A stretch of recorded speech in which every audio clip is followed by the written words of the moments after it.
In what way are the students being oppressed? In what way are the students privileged? I would say the students are being oppressed in a way that the other team was able. So let's start. We're doing the school Penn Hills.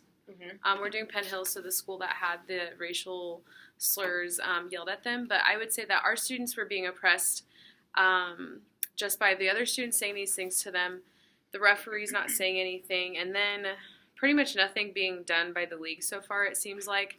But then also the other school, like, bringing their guards with them to other games to, like, protect them. It's kind of like a slap in the face, really, and showing, like, we're up here and kind of you're down there, so we're going to keep you contained by, like, scaring you a little bit. We also talked about the different types of oppression. That at all? Yes, I just want to say real quick about that. So powerlessness was one of them, and if the other schools' referees aren't doing anything about what's happening, that puts us in a sort of powerless position, especially since our students are just children and should not be the ones that have to stand up for themselves. It should have been the adults from the other school or the adults present on the scene. And that culture of silence of we aren't going to see what it is, we aren't going to stand up. That's another form of oppression. We're looking at marginalization, exclusion of powerlessness, guards, keeping them in the place. You mentioned that. So number 2, how do you perceive the new rule by Connellsville, I think is how you say it, high school, to bring armed guards to the game? We kind of addressed that a bit in the first question, that the guards just seem additionally oppressive.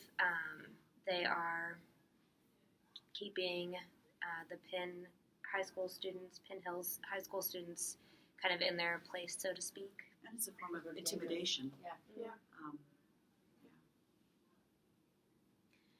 Number 3, how does this impact the school system and the students' educational experience? We're talking about it gives them a lack of trust in the school systems. It shows, again, that this is one more institution that's supposed to be taking care of them, but it's not. The officials should have been not biased at all. They should have been watching out for all the kids, and they obviously did not do that. So, again, it's showing our kids that nobody's watching out for you. Right.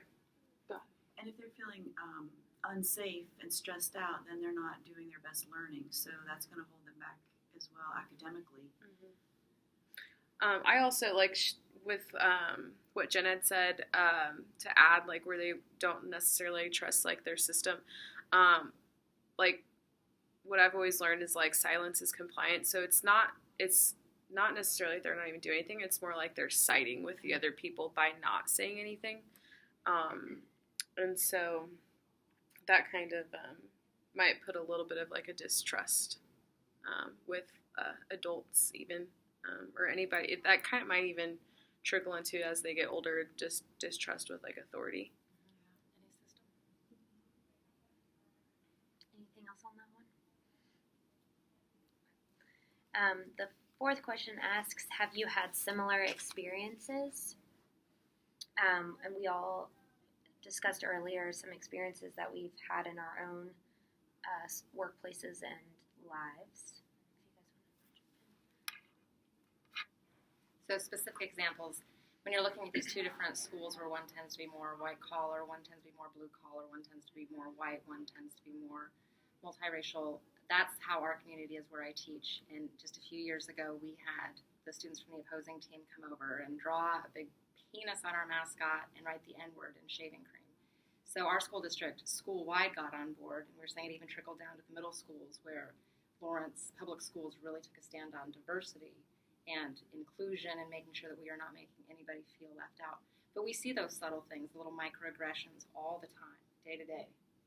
I had actually, for a recent assignment, I'd actually reached out to some of my friends and asked them to provide me, if they were willing, any examples of, like, microaggression that they had experienced. And I had, growing up, I grew up with one of my best friends. She's an African-American female, and we were in choir class, and somebody had just yelled out this racial comment. And she said, like, this is a memory that has stood with her, but she said that the teacher heard the comment. She acknowledged the comment, like, with her eyes, locking eyes with the students, and then immediately went to my friend, locked eyes, and then just kept teaching. And that's something that has bothered her, and has stuck with her all this time, and we're adults now. So it's, Wow. At my school, I've seen and heard lots of, not necessarily seen, but I've heard a lot of our kids talking about things. I have a student who I had last year and I have again this year.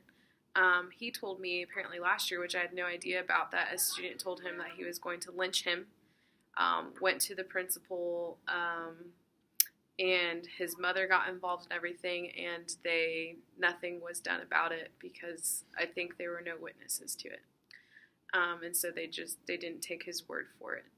And then also we had a fall sports assembly this year where our boys soccer team had come down to introduce their seniors and cheer, just bring recognition to the team. And our school has a good chunk of Hispanic students, and so a lot of most of our boys soccer team are Hispanic, and we had some students that were sitting in the bleachers who had yelled stuff about Trump and like build the wall and immigration related stuff out at the students. And so we have like these instances happening like within our school. Number 5, how does this incident impact the student and athletes at both schools? I kind of brought up with the athletes. It's like during this time, it's their time to shine, and it's the time that colleges are going to be looking at them, and that's definitely going to impact them if they're not going to be able to play and get that recognition because of incidents that are out of their control. And what was the name of the other high school? Connellsville. Yeah, I feel like having that kind of discrimination and hatred within their community is not good for their community either. It's sort of emboldening those few individuals, I think, that feel that way, and sort of spreading hate and causing divisiveness in their school as well, I can imagine. So. All right, number 6 asks or says, explore developmentally how these students' racial identity might be impacting their experience.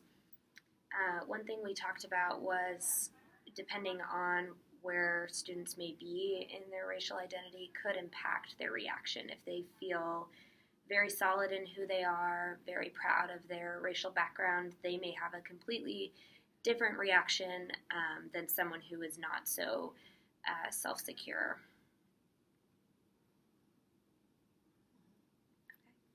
Right. Do you want to talk about your students too? You said some of them. Yeah. So, like for example, I have 2 students that are in the same class. I've got one student who, and they're both black. I've got one student who's very, very proud of being black, and it's very evident. And he tries to like make connections with the other black student in the class, and the other black student really tries to disconnect from that culture. And so he'll be like, "Yeah," he's like, "We love chitlins, huh?" And the other kid was like, "No," and just a little rude about it, honestly, at times. And so I kind of almost see him as like the other student trying to like disconnect from his culture and not necessarily be proud of who he is.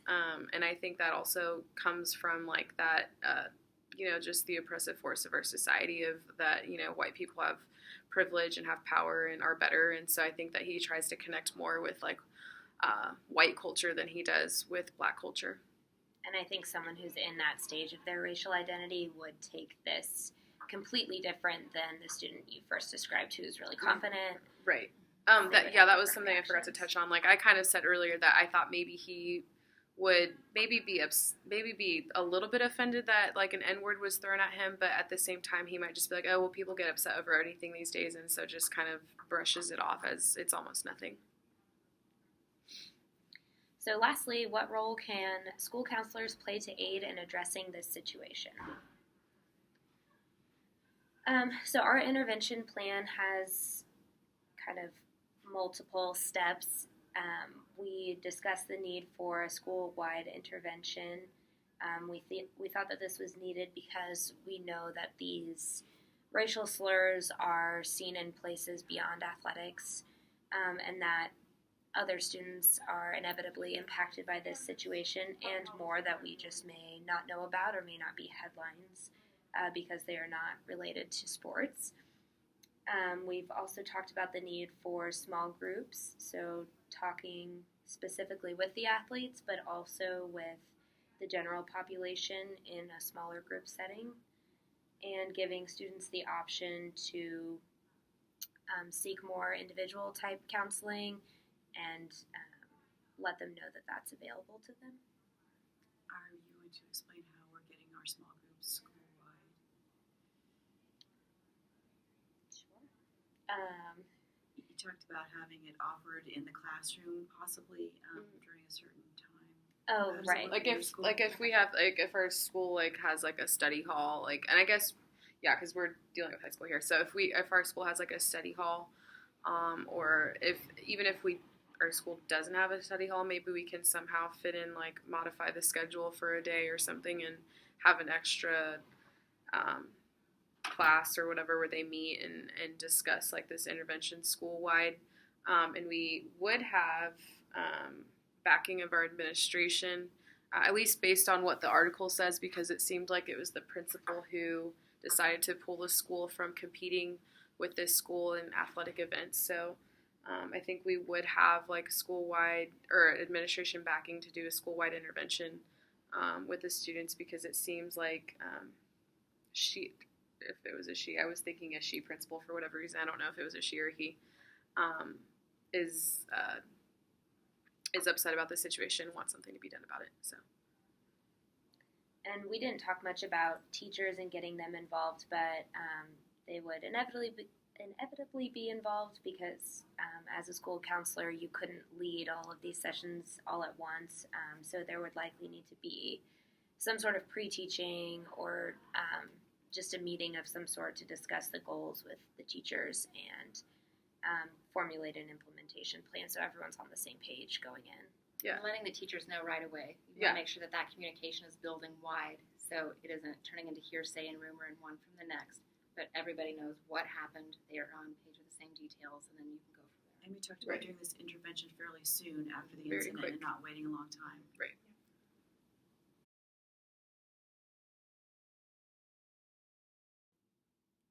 Okay, so we're here today to debrief on the incident that happened the other day at the soccer game. I understand this was a very terrible incident that happened to you guys. Can you tell me your feelings? I'm upset that at the game the refs didn't do anything about it. Nobody was kicked out of the game. Nothing. Imagine that's frustrating for you. And it was loud. People heard it. I know, what were we supposed to do? I mean, we told the refs, so what else were we supposed to do? I think the refs heard it. We told the refs, and there is no way they didn't hear it. No, and then they were picking on our guy because our guy tried to say something back. Yeah, right. This is a very frustrating situation and something for you guys. But I will say too, I feel like for the first time, people are finally hearing it because it happens all the time. People just don't ever hear it. We hear it, but nobody else ever hears it. Have you had other incidents like this happen? Yeah, I'm telling you, all the time. All the time. Someone's always in my ear whispering something like that all the time. Yeah, it seems like on the field everyone's talking and there's always something being thrown around, and I'm just glad that this got attention because it does happen a lot. I'm really worried about where we're going as a country because it just seems like it's getting worse. Yeah, it seems like people feel validated in saying the things that they're saying these days. It is now Because nothing okay. ever happens to them, right? Yeah. And then we have leaders in our country who say similar things, so it almost validates when instances like this happen. And I heard some adults too. It wasn't just the kids. Yeah. I can't imagine how frustrating it must be for you guys to have seen their behavior, and then it's almost as if their school validated the experience by bringing in the armed security guards. Yeah, those are. It's what are we gonna do? Why are they bringing their security guards? What are And seriously, volleyball. Yeah. Yeah. It's like, what am What I do doing? they do? Spike the ball at your head? Right. Like, Exactly. then And we were what so are you nice. gonna We do? had the candy. Yeah. Like, we try to rise above it. We try to show that we're better. We try to show that we're good sportsmen, that we aren't going to let this bother our year. They're We're acting going like to keep it going. And then they did this. they're acting like they're afraid of us, but I feel like we should be afraid of them. Yeah. I think Agree. I think you bring up some good points that as a school you've come together and you've been on the upper hand. You've taken this terrible experience and decided that we're going to be the better person. What do you think what steps can we do now? Sometimes it feels pointless to be the better person because things like this continue to happen. But I feel like if we ever do anything, it's magnified. And they make us look like criminals over something that might have just been a phrase or a word that they've been giving. It's like whenever you hit your sister, she hits you, you get in trouble for hitting her back, even though she started it. That's what I feel. That or like anytime I've ever even said anything about something before, nothing gets done. Yeah, it's frustrating to bring it to teachers and refs and feel like you are unheard. As a school system, taking this step, what do you guys think that we can do together to prevent something like this happening? I think we need to follow through. I feel like every time somebody says they're going to do something, they don't. So there's got to be a way that we follow through with this. And Make sure something happens. I actually liked that our principal wasn't allowing us to travel because it felt like she was protecting us in that way. Maybe we shouldn't let the other schools bring their armed guards with them. Maybe we should make that rule also. Yeah, is that within our control? Yeah. These are good options to explore. Sounds like you guys have really thought about this and have some good ideas about how we could take that higher route. Do you have any other feelings that you'd like to discuss?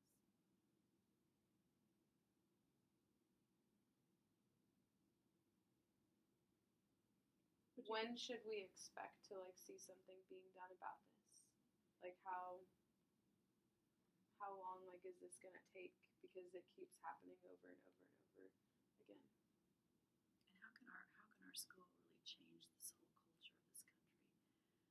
It's like, what are we gonna do about this other school? Like, they're not here, and like, what can we do about it? Yeah, is anything happening at the other school? Like, are they doing anything about it? These are good points. I was even looking online when they did the article about us, and half of the comments said that it was fake, that it never even happened. Typical. I know. Nobody It's believes. frustrating.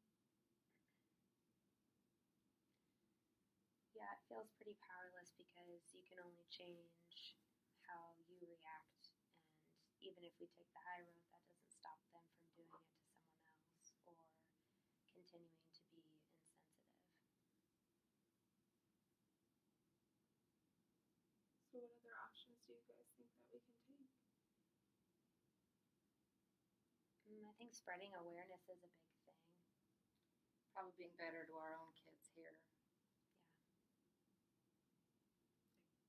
I know that sometimes even within our school there's some fights that happen between some different kids. So maybe we gotta do like it stick in our together as a school. school. We gotta make sure the whole school's on board and we're all a team. Protect each other, maybe. I think we should go to the news and like let the community know, let everybody know, like, because I think that's I don't know if it's making people like apologize, but it's at least putting people into a light where now they have to like hear it from other people about being rude and like saying these like rude racist things to us. Yeah, and it would hold them accountable because it doesn't seem like their school administration is doing that. Yeah. I mean, if they're sending armed guards as their response, to me that doesn't seem like anyone over there is getting in trouble or being reprimanded for their actions. Like, I can't think of anything else that I can do, but if we can at least put it out for everybody to see, they might be, hopefully they'll be embarrassed and think about changing their behavior. Yeah. And I have some friends that go there and they're really nice. So it's not all the kids there. Yeah. It's not all the kids that are there. Yeah, so maybe it'll like help those kids like maybe finally speak up against it. I think that's a really good idea. And, you have mentioned before that the article seemed one-sided. comments said that it was a fake incident that you guys were making up, and I think that's a great idea if you want to take it to the newspaper and give your side of the story. Give some accountability. Would you guys be up to more sessions like this? Yeah, it's nice to Yeah, debrief. it does. It feels better to kind of talk about it. It's nice to know that someone cares. Maybe makes it a little less frustrating to know that there are other people that feel the same way.